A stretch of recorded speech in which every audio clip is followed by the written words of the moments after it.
Okay, I'd like to say a big hello to everyone, and like I say, I can see you all drifting in. So this webinar is part of our ongoing drive to support the external development community, and we'd like to welcome everybody here to the XDS Spark webinar on the current state of game audio. We're covering best practices and, of course, the role of AI.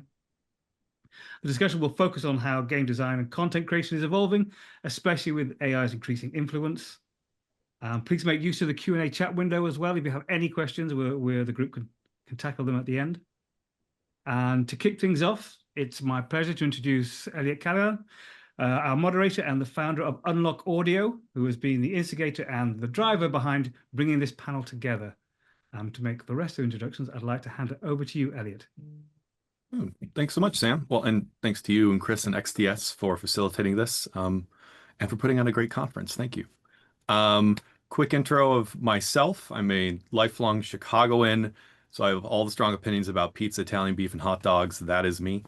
I served in the military for 12 years and then used my education benefits to study music composition and audio production, worked in trailer music for a few years, and then moved into games about 8 or 9 years ago and have been building Unlock Audio ever since. Yeah, I don't know. I love this space. I love being here. And it also connects you with a ton of really great people in the space too, which is my effortless segue into handing it over to some other folks on this panel to introduce themselves. Richard, do you want to start introducing yourself? Sure, yeah. I'm Richard. I co-founded Hexany Audio. We're a studio based in Los Angeles. There's 22 of us, and we specialize in sound design, original music, and then also technical audio services like implementation integration. So we do a lot of work with Riot, Bungie, Blizzard, Tencent, Amazon, different folks, but kind of end-to-end audio production. Great. Thanks so much. And maybe follow up with John. Hello, everybody. Nice to be here, and thanks for inviting us on. I'm John. I run Pitstop Productions. We're based in the UK, studios in the north of England, near Sheffield, and down in London. Pitstop's been around 27 years, so we've seen a lot of changes, a lot of things going on within the industry, and I still absolutely love it. And it's great to be able to share our experiences and views with you all. So thanks again for inviting us on, Sam. Sure. And then rounding it out, Eric. Hey, hi everyone. My name is Eric Shaw. I'm a composer, a sound designer. I co-founded Pixel Audio more than a decade ago. It's been 13 years now. I'm French Canadian. I'm based in Montreal. We do the same thing as, I guess, all of you guys. We do sound design, music composition, integration, and video game engine. We also do movies sometimes, ads, and all audio related stuff. We are very much some artistic geeks. Love it. Cool. Cool. Well, the questions that I have are kind of divided between sort of just high level, more so general intro to external audio services, and then a number of questions on AI. So we'll start with the high level general intro stuff and just kind of ease ourselves into the more specific topics. So maybe, John, I'll throw it your way for folks that maybe haven't worked with an external service provider before. What services are typically offered by, an audio outsourcer, and, what are the reasons why someone would work with an external service provider rather than have someone in-house? Well, it's a good question.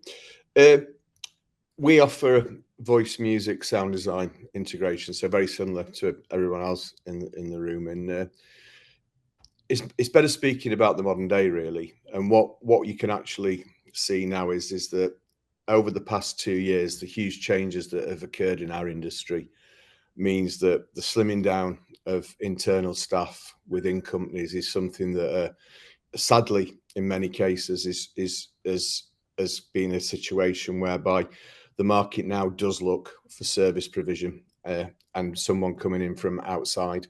There's a huge benefit to developers from that perspective, is that because it can potentially be more cost effective in terms of the profitability. it means that they actually get a wider perspective within the culture of their business of what they might have done historically, and get a little bit more influence on the way in which they're moving forward. And I think the way in which that's handled is probably now the key issue in actually how that's actually done. And the answer to that is as a service provider, is first of all listening to what your actual client's expectations are, and then having the experience, the resource, and the team in place to, where necessary, challenge that, and where needed, of course, comply with that. And that at the moment is a very, very wide range of needs from developers all over the world, really. Yeah, I feel like a number of years ago, whenever we'd be talking to folks, sort of the main competition or reason people would not work with us was they would say, well, we'd rather just have someone in-house. But I feel like things are changing now, and people are realizing all the benefits, and I sort of don't have to help them realize the benefits of working with an outside partner for this anymore. I don't know, Richard, do you feel the same? Yeah, definitely. And I think like specialization is a big advantage when you're thinking about, should I work with an external partner? Like, for example, we have a number of sound designers on our team. And as someone kind of moves through their career at our studio here, we have them specialize in different things. So some people specialize in, like, everybody picks 3 once they reach like a senior level. And so like we have sci-fi, weapons, creatures, cinematics, things like this. And so people can kind of have like deeper specialization. There's many more than that, but and this enables us, when we get like a skin that we're working on for a MOBA or something, we can look and say, great, this is more sci-fi. This is something that Bernardo might be great at, or Doug might be great at. And if you hire 1 or 2 people in-house, they might have their own specialties, but we can kind of adapt and feed it out to our team depending on the needs of the project much more granularly and more flexibly. So I think that's one advantage too. And I feel like there's a speed component too, right? Because if you're supposed to hire someone in-house, I always tell people that, the true cost of hiring someone in-house is actually 3 to 4 times their salary, because of, well, how much you need to pay this person, the amount of time you have to go through finding them. Also, it may not work out with that person. They may leave. And it's also a question of all of the things you weren't doing and all of the things you weren't putting those resources toward because you were looking for this person at the same time. And so I think when people are looking through that lens and they're like, oh, it's so much simpler and quicker to do it this way. Well, that's part of why we exist, right? Eric, I want to hand it over to you. What sort of situations do you see developers being in where they say, oh, this is definitely when we want to work with an outside provider?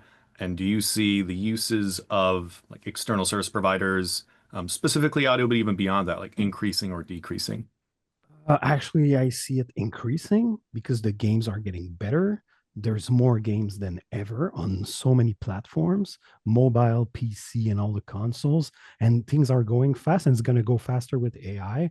And of course, I see people coming in when they feel that they can't quite cover the scope. The game is getting too big, or there's too much iterations, or too much DLCs, or whatever. So they need more than they can actually provide. So scales, and of course, you said it, specializations. They're going to come here because we know how to integrate in many engines, because we have technical people that maybe they don't have the same experience in-house. They switching, let's say they're switching actually engine from Unity to Unreal, and they're not quite there yet, but we are already proficient with Unreal or with Fmod or Wise or whatever the tool. We already know them all for years now. Yeah. Do you feel like people are coming to you more often with a decision made of, we're going to have an outside partner for this? Or do you feel like people are coming to you more often with we have a problem, please help us?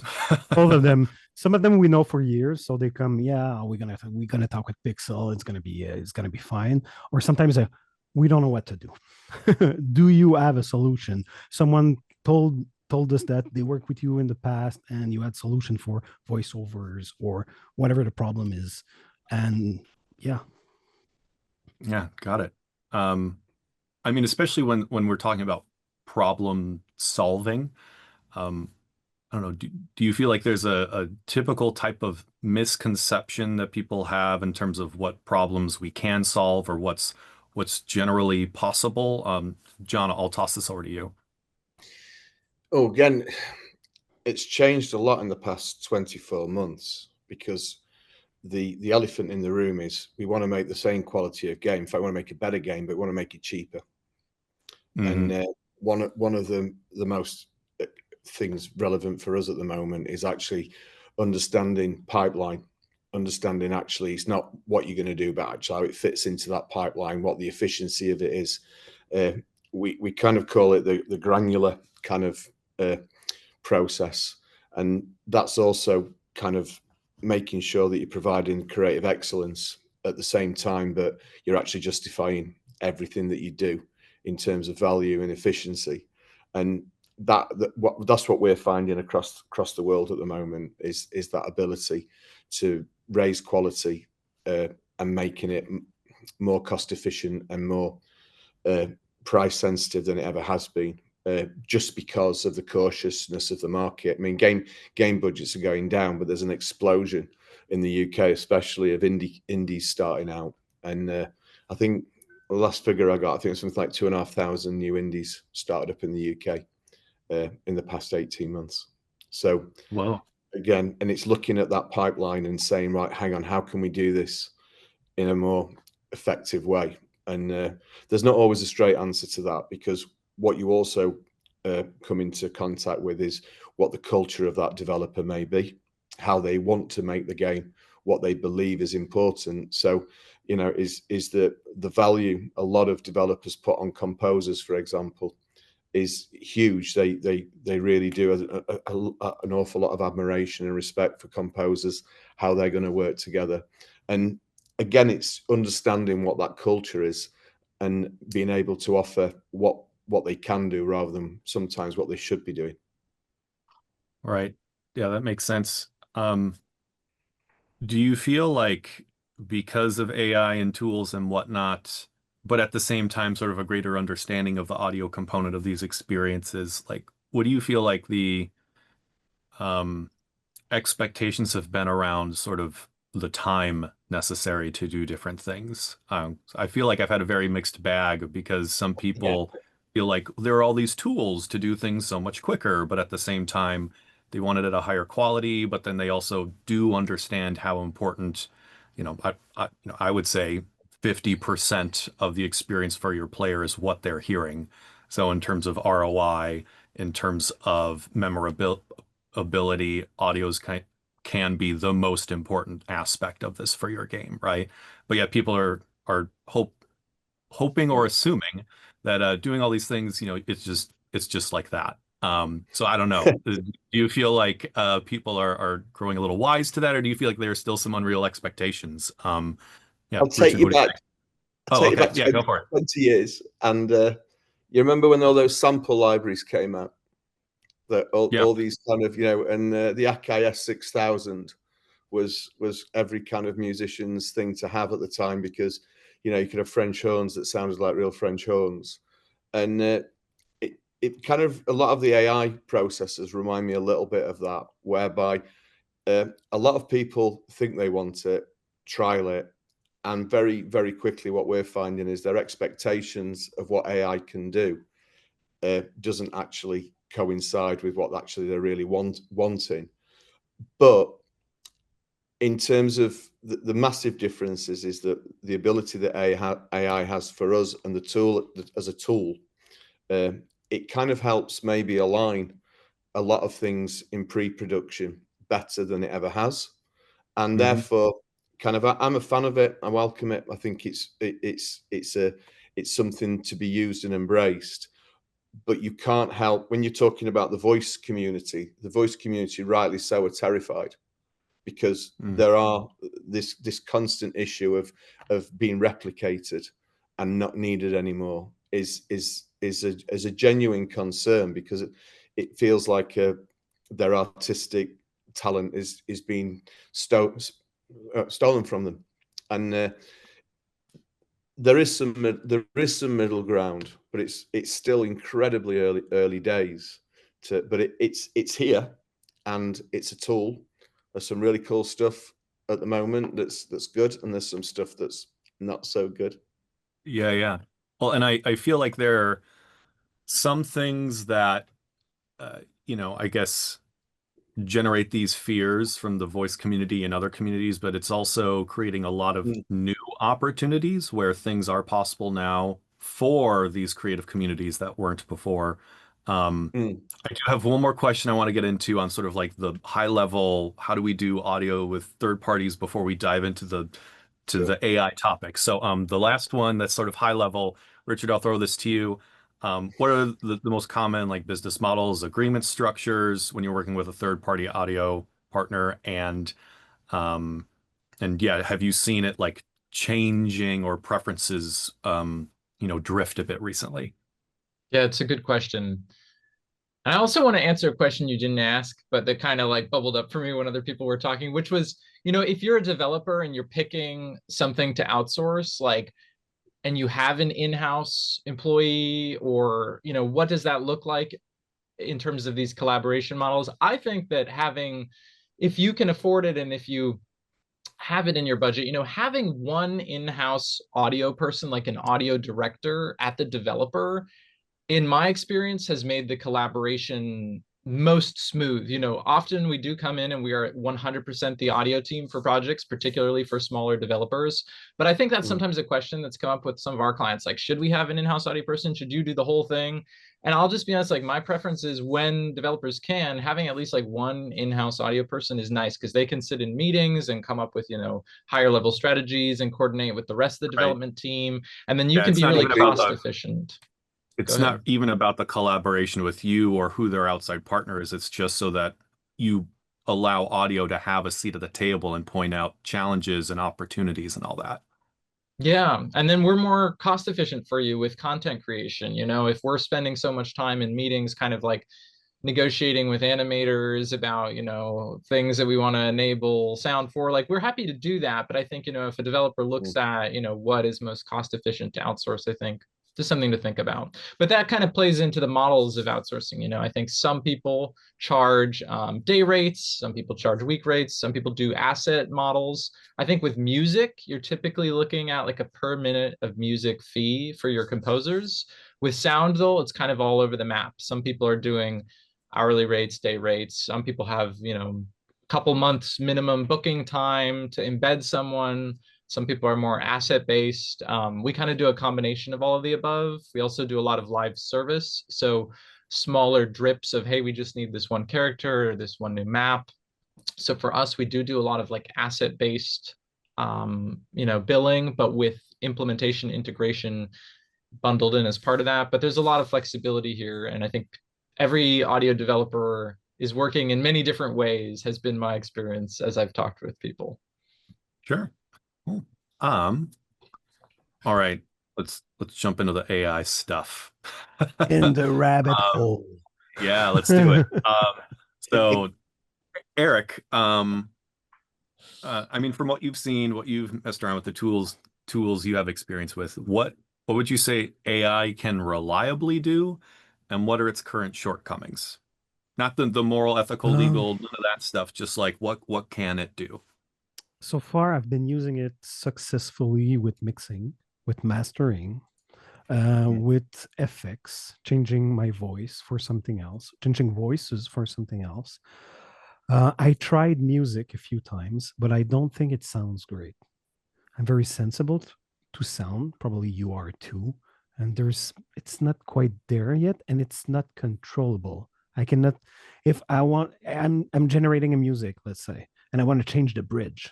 It's a song. I want to change the bridge. I ask the AI to change the bridge. It's going to change the whole song. It's very hard to make it do specific things yet, but it's going fast. We all know it's going fast. So it's reliable for tools, normal tools I use in my DAW. But for the creative stuff, it's still not there yet, but it can provide some inspiration. I often find myself go to Chat GPT just to brainstorm ideas because I'm stuck somewhere. I don't know exactly which I even ask for chords sometimes. Here's my chord change. You Give have me some a other chord chord. progression or Yeah, something. it could be a chord progression or just general ideas. Okay, I'm doing this stuff. Can you just provide me with some ideas about I should approach this landscape, this sound landscape? Or there's my project. Do you have just to brainstorm? Maybe I'm not going to take any ideas it's going to provide, but at least it gets the juice flowing. Like a co-writer. Kind of an assistant, a co-writer. Yeah, of course. Yeah. Yeah. Or would you maybe describe it as sort of someone or something that is pointing out, well, there are all these tools in your toolbox, and it seems like these tools might be appropriate, but it's up Yeah, to you it can to help you just decide. making less ideas. So maybe get myself being more focused, help me just Mhm. narrow things down a little bit. It's like having a friend here because most of the time we're alone in our studio just trying to find ideas because I guess we like it. We're kind of mad scientists. But having this thing just to bounce ideas, I think it's very reliable so far with us. Yeah. Well, and if you're saying that it's helpful for, I guess, pre-production or making high level decisions about what we're going to pursue or what path we're going to go down creatively, do you feel like the current utility of AI kind of ends there, and when we're actually delivering an asset or putting something in a game, that is something that, the ideation has been influenced by AI, but the actual asset, the actual thing we're creating, No, that's not but including AI at all? not yet. But there's something I like to work. I like to make the assets. I like to make the music. I like to be in the recording studio with people. I don't want AI to do this. It's something I love. So I don't want to put AI in my stuff because, of course, it's going to get quicker, and people are going to Mhm. ask me to go faster. But there is always something about doing the work that suits me. And Yeah. I think we all started working in audio because I guess we had goosebumps, shivers down the spine because we listened to music and we liked it so much we wanted to do the same. Um, there's something there emotional that I don't think AI can provide. Because yeah, we can react to what AI do and Mhm. probably like it, but this feeling I have when I'm doing a great piece of work, when I'm proud of myself, when I'm talking to the client, here's what I did. Mhm. I don't want to ask AI to do this piece of music and give it to my client and here's what I did. I will feel like a fraud. I I I I I hear that. That completely makes sense. When you were saying that AI, its output uh, doesn't sound doesn't sound good to your ear. There's like multiple components of that, right? Is it the Mhm. the composition? It's just sort of not an engaging or interesting piece of music, or is it more about sort of the um, what I describe as the timbre or the color of the audio files, music, and sounds? Like it just doesn't sound as pleasant or satisfying or appropriate. And I'll sort of throw this out to whoever would like to share on this one. I'm sure we agree that we can feel it. We can I feel it's think, been made by yeah, AI. yeah. The bit that for me and that kind of is always the resounding element of this is that I think the ear is far more uh, it's far more perceptive than the eye. And Hmm. the moment the sound is broken by the AI and by that tiny little flaw, and that could be in music, just something that, hang on a minute now, that doesn't feel right, like you rightly said there. Uh, uh, it, but when you hear that in a voice and there's a tiny little bit of something, just that little bit of something, it breaks. And I think that's a journey that the audience need to go on as well. Is that, and we know there's an element of that that's going to be needed on a mass level. If you look now, kind of like the major uses of AI voice are in kind of like, you know, the TikTok level of kind of like those videos, kind of influencers using these channels. But the more and more, the way in which we are intuitive to listening to things, I think there's also a journey of which our ears as a mass audience go on to start almost finding it out. And whether you react positively or negatively to that is your choice. But for me, the moment I hear it break, that's it. I'm gone. You're disconnected from the storytelling. It's Absolutely. over. Yes. Yeah. I feel like, John, I agree with you. I feel like you're kind to describe it as the ear is more sensitive. I always use the term the ear is unforgiving, while the eyes can forgive a bit more. I was going to say discerning, but it is the same. It's the same thing. But and then what we kind of have been looking an awful lot at is also the combination of sound design, voice, and music.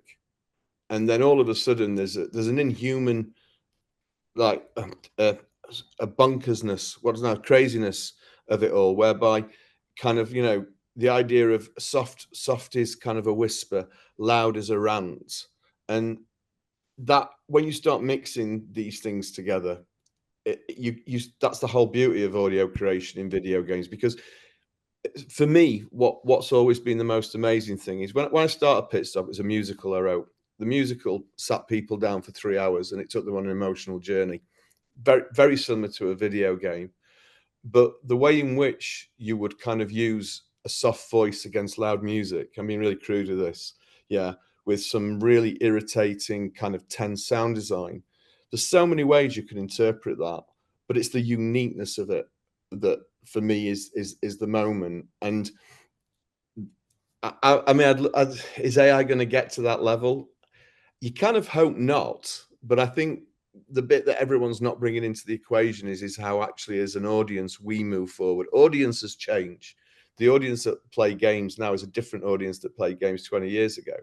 And I do believe that kind of discerning ear goes, yes, that got me. That did the goosebump. That did the moment. That got me. And that for me is the bit that keeps me going. Hang on, we humans are pretty cool. We humans, I like that.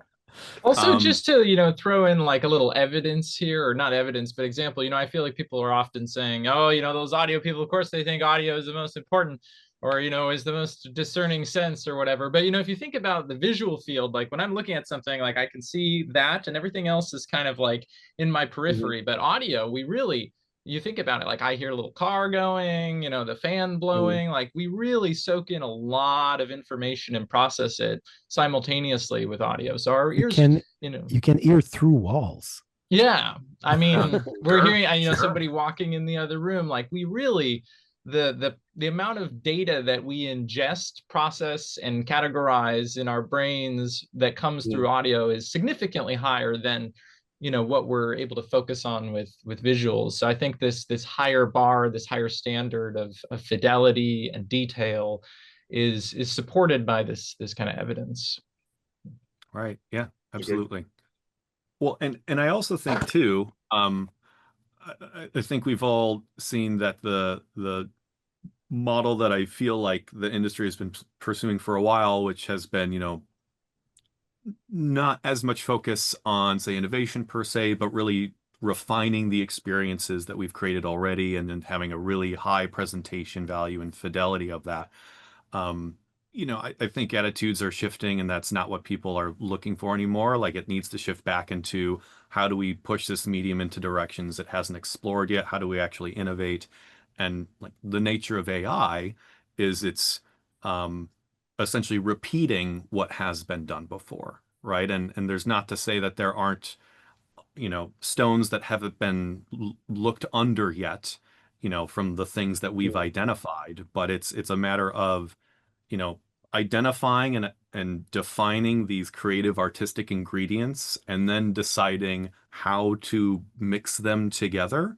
But AI is only able to identify the ingredients that we're telling it exists and then also just replicating the combinations that have come already. And, you know, I feel as though the value and the innovation that, you know, any creative expert brings is that they're questioning what the ingredients are in the first place, let alone the combinations of them, right? And that whole thing is lost with AI. Sorry, I just had to get that out there. No, Which, no. Can I add something to that? yeah. You know, I think that's exactly right. And I think something that AI really can do is give us more time to spend ourselves thinking about these new creative Absolutely. avenues. You know, something I always talk with, you know, people on our team, I say, like, I ask two questions. I say, like, what is the least favorite part of your job? And what do you spend the most time doing in your job?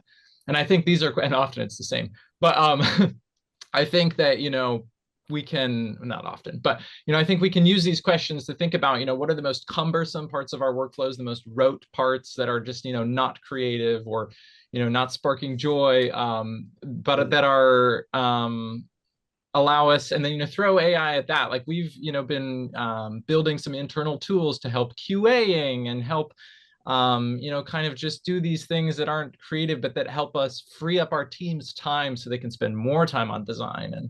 And I think that's something when you're looking at where can I incorporate it to start. Yeah. I mean, I look forward to when AI is at a point where I can have my, you know, chord progression piano, I can have my melody on top, and then I can say, cool, orchestrate that.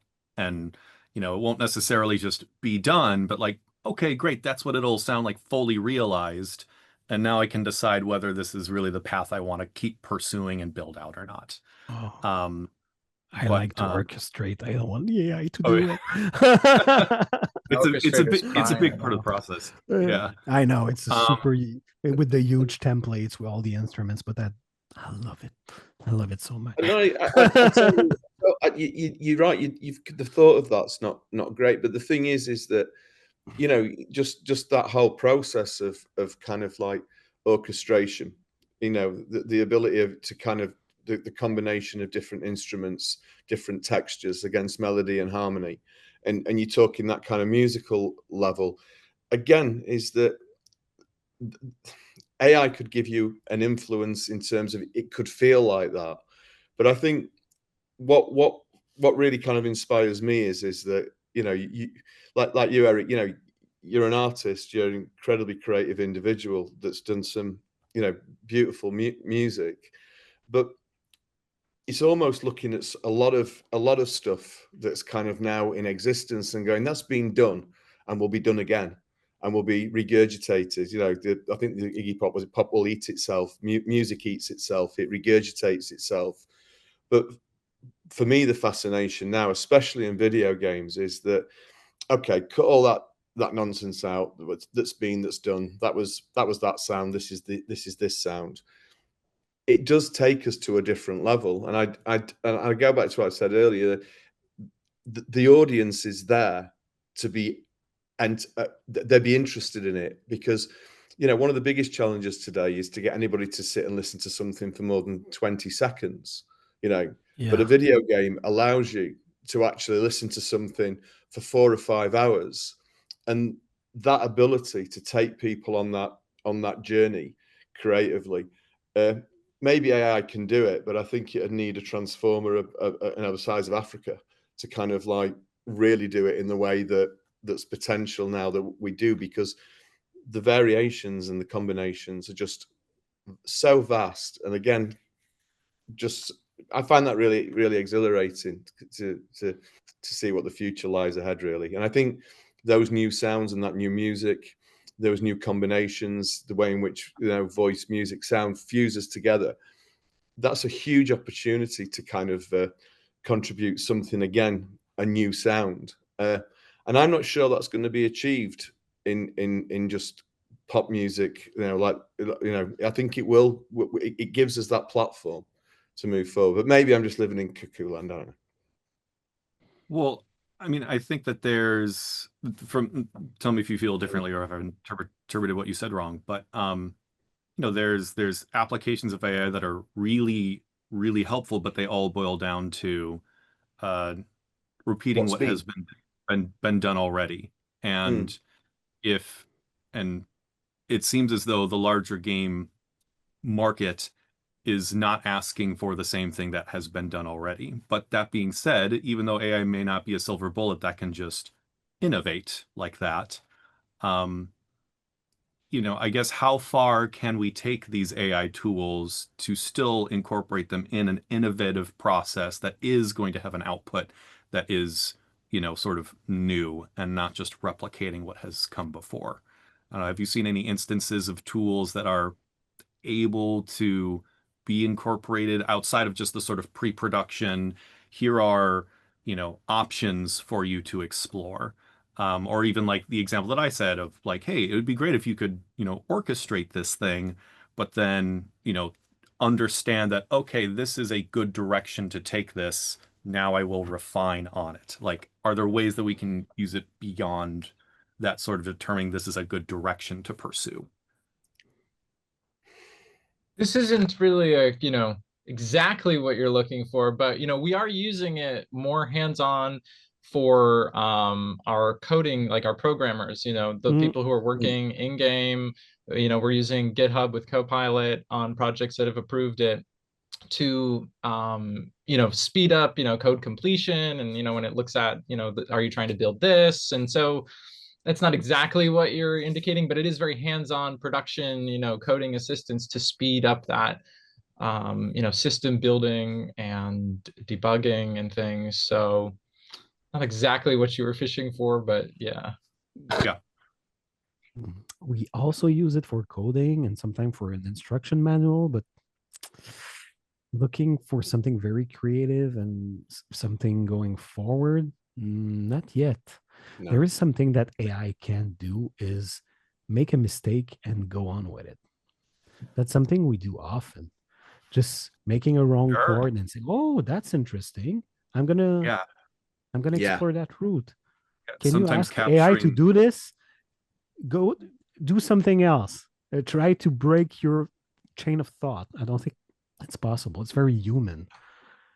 And this is, yeah, I guess that's how we create new stuff as well. We're going into a direction and whoop, something happened. I was Yeah. hungry. I don't know. Yeah. Like Where did that come perfectly, yeah, AI is not able to capture, I guess, that perfect imperfection of humanity that bleeds into everything that we do, right? And I don't know, I feel like that's the secret sauce when you get down to it. Yeah, John, were you going to say something?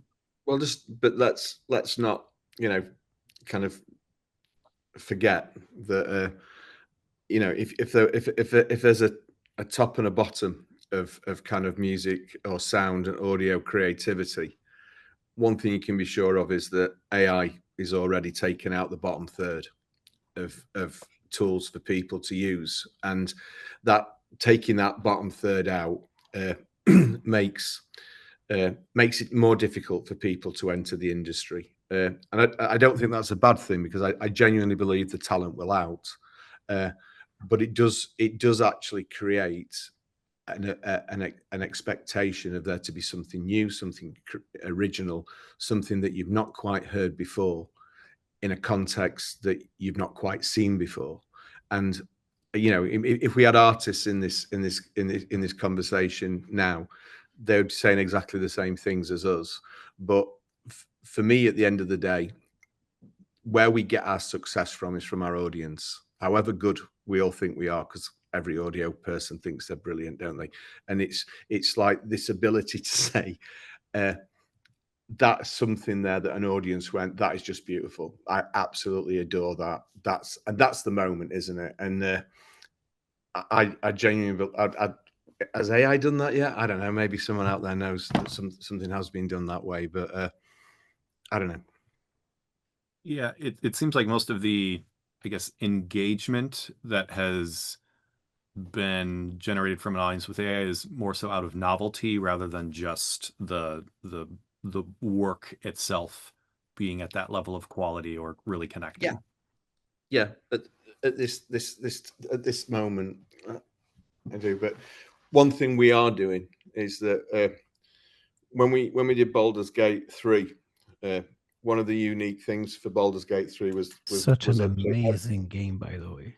We did the voice. We did the voice on the game, and what was fascinating was actually every actor being mocapped with voice at the same time, and it was really exciting because one, you got better performances, and two, you kind of kick the AI kind of model a little bit further down the road in catching up with you, because that actual ability to kind of, you know, have an actor in the studio moving with that kind of, you know, against, you know, an amazingly written script, and you think, wow, that's kind of doing more for the player than has been before.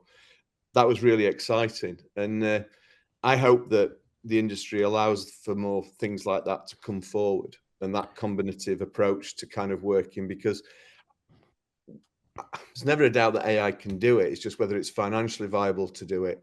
Is it worth it? You know, what's against the way in which, you know, you do it humanly. And how important is the storytelling behind the work? Just you telling us, oh, we went in the studio with the actors and you have footage of it and it's been an interaction, you have something to tell, there is a story to tell behind the work. But the AI, nah, I prompted this. It was just, there's nothing behind it. Yeah, I think I totally agree with you. I think there's some ground there that AI could do, and the fact of the matter is that let's look at it from an acting perspective. Is that if you've landed a part that is going to basically require 5 years of your time to record, then maybe there is an AI kind of like opportunity there, which is quite exciting. But I think the important thing is that within that, the currency of the talent that's originated from doesn't feel scared, afraid, kind of made redundant in the process.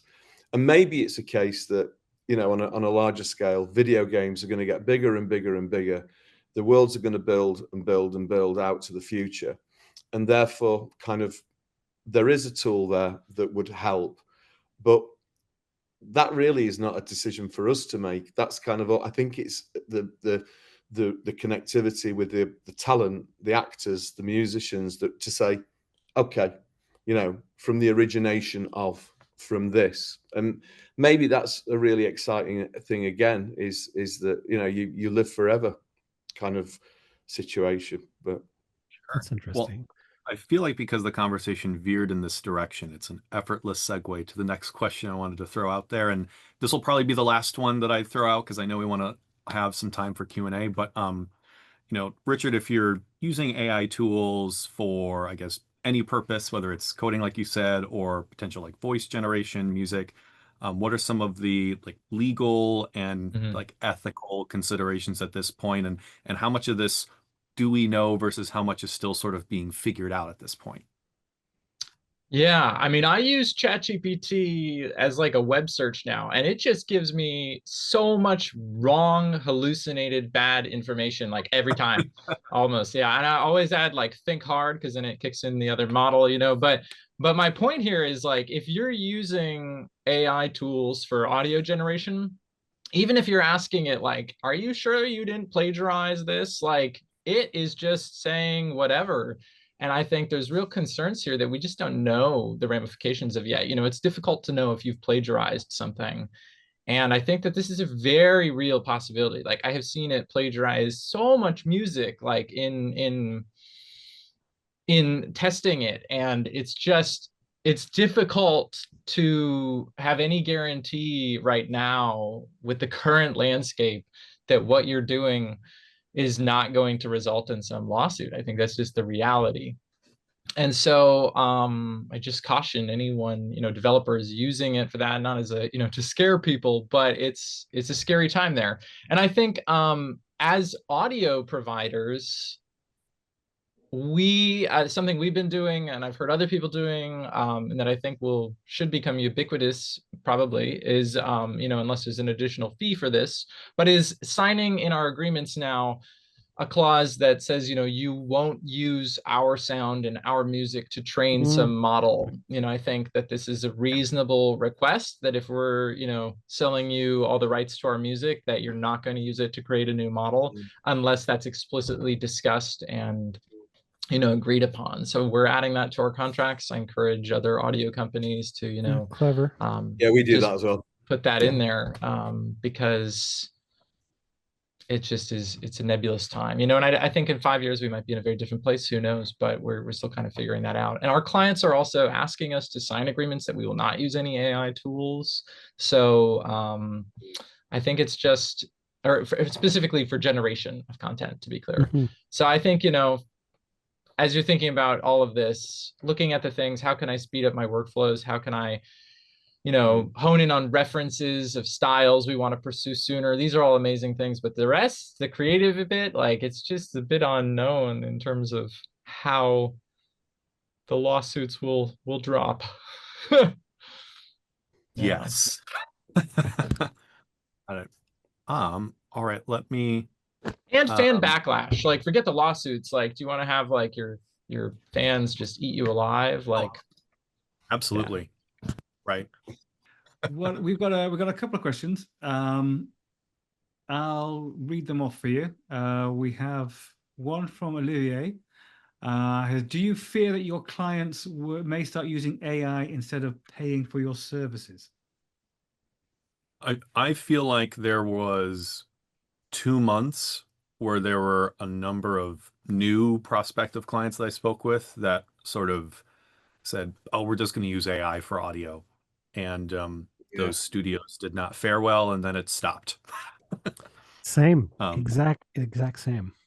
Yeah. Yeah, exactly the same experience. mhm. yeah, we haven't really Yeah. had that come up, but I'm sure we just never heard from them because they decided to do it. Yeah. Yeah, it's just not a silver bullet. Yeah. I remember at a round table a few 2 or 3 years ago on AI. Somebody asked what they thought the biggest thing would happen in the next 5 years for AI, and I think it was Ben from DICE said, "I think there will be a lawsuit of some nature, and that will decide what happens with AI, a colossal lawsuit." And I think, yeah, you know what? I think yes, I think that's very likely. There's probably a lot of legal that has to be that's going to shape what's going to happen next that we've yet to actually hit. We've yet to actually hit those court cases. We also from Marcus have I don't know if it's a question or not. It's in the chat, so I'm going to try and phrase it as a question and see if that's the way it should be interpreted. Which is what? Okay, so what with auto mixing, AI mastering tools? They're very common over the last couple of years. Is that what you're seeing? You're seeing the AI being used in the mastering tools? I mean, there are, Yeah. or at least they're labeled as sort of AI tools, but most of them tend to actually be more algorithmic in nature rather than true AI, and sort of replicating balance and frequency concentration and all these different things that humans have discovered and said, this is worthwhile, we like this. But that's a different thing than sort of like generating it from scratch per se. But I don't know. Do other folks feel the same about this? Yeah, I think it's. I use some of them. I use Goldfuss. I use Ozone. I try some of them. They're all different, and yeah, they're still a tool. So for me, it's not like using AI. Just these were probably trained on something, but I don't think they were trained badly. And even then, I use them, but I tend to change them. There's always options to change everything. So yeah, I think that they're great actually. I never used the kind of um no, actually I never used the kind of the violins which are not real violins but are The sample you know model. simple modeling. Never used them before, but I don't think it's AI. It's probably like kind of machine learning stuff going. Yeah, these tools have been using machine learning for years, and now everybody's Yeah. like AI, and they're just renaming it to AI because it's like Exactly. cooler. But yeah, machine learning's been around for a while and been incorporated in these tools. So a little label change to make it more marketable. Yeah. Well, and even in terms of how we use them or apply them, they're essentially boil down to sort of like templates that we're able to get in the ballpark, and then, get more specific from there, which is, a different thing than sort of, let's create this Audioscape profile from scratch or something like that, right? One other thing that occurred to me too, kind of veering away from this question a bit, but AI and machine learning is obviously ingesting more examples of things, and so it is learning. But as the internet or the environment gets more filled with machine learning generated things, it's going to begin digesting more of that. So, I there's a pace at which it's been learning, and there's been tendencies of how it's been learning that have sort of been in the best condition for that to happen leading up till now. But those conditions are going to continue to be more populated with more already machine learned generated things. So the imperfections in these processes and the shortcomings are also going to become more pronounced. So it's left to be seen, sort of, everyone says, well, it's eventually going to become amazing. And I don't know. Or a slop soup. Yeah, exactly. One of the two. Machine eating machine eating machine eating machine. Right. Yeah. Right. Well, that's the questions we have for you. I'd like to just say a huge thank you to all the panelists for joining us and for your insights. And an extra big thanks to Elliot for pulling this all together, bringing it to life. It's been super interesting, even for somebody who I know, from my perspective, my audio chops are very, very poor. I'm not great, but I appreciate it. I'd also like to let everyone know there'll be a recording of this panel up on the XDS Spark YouTube channel pretty shortly. And you'll also find all the panelists' profiles up on the Spark platform too, if you want to check them out. They're all fantastic. So thank you again, everybody. This has been really, really super interesting and super useful. And good. Thanks so much, Sam. Thank you. Good So much morning for and hosting. good night, and maybe the odd even good afternoon to everybody, and to everybody out there who's signing for the chat today. Thank you. Thanks so Cheers much. for all. hosting. Take care. Bye. Thanks.